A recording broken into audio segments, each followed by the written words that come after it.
Of Indian judiciary के सभी दर्शकों, तैयार हो जाइए एक ऐसी खबर के लिए जो भारत की न्यायपालिका और हमारे संवैधानिक इतिहास में मील का पत्थर साबित होने वाली है। 14 मई 2025 यह तारीख ना सिर्फ एक दिन है बल्कि भारत के लिए एक नई शुरुआत का प्रतीक है। इस दिन जस्टिस भूषण रामकृष्ण गवई देश के 52वें चीफ जस्टिस ऑफ इंडिया के रूप में शपथ लेंगे और क्या खास है, वह पहले ऐसे चीफ जस्टिस होंगे जो बौद्ध समुदाय से ताल्लुक रखते हैं। यह क्षण न केवल ऐतिहासिक है बल्कि सामाजिक समावेश और न्यायपालिका की निष्पक्षता का एक शक्तिशाली संदेश देता है।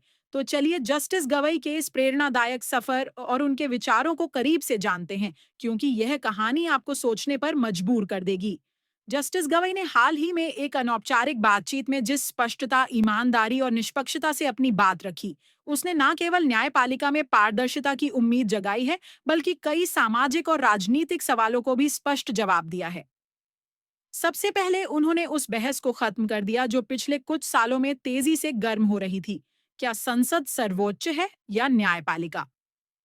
जस्टिस गवई ने बिना किसी हिचक के कहा, संविधान सर्वोच्च है।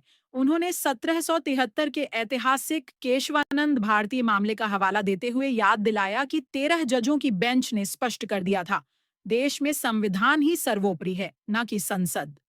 यह बयान तब आया जब उनसे उपराष्ट्रपति जगदीप धनखड़ के उस दावे के बारे में पूछा गया, जिसमें उन्होंने कहा था कि संसद सर्वोच्च है और सुप्रीम कोर्ट विधायिका के क्षेत्र में दखल देता है।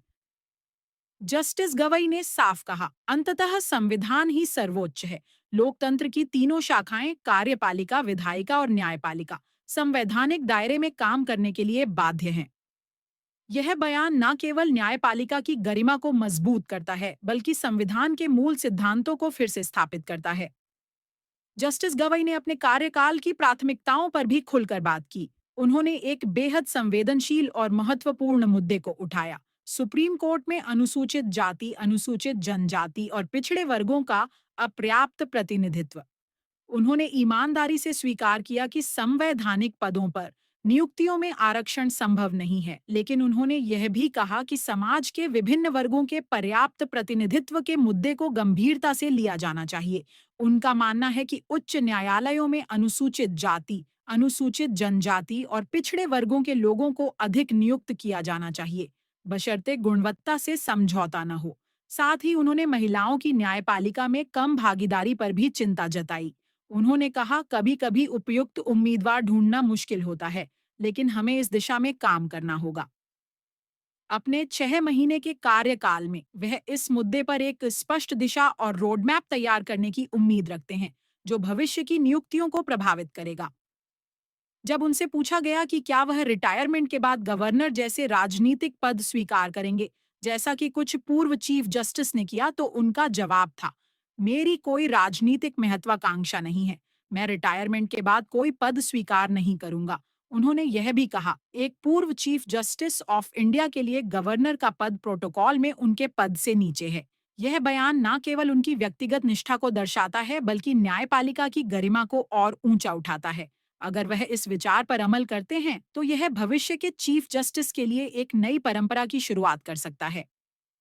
जस्टिस गवई ने न्यायपालिका की सबसे बड़ी समस्या, लंबित मामलों की भारी संख्या, पर भी खुलकर बात की।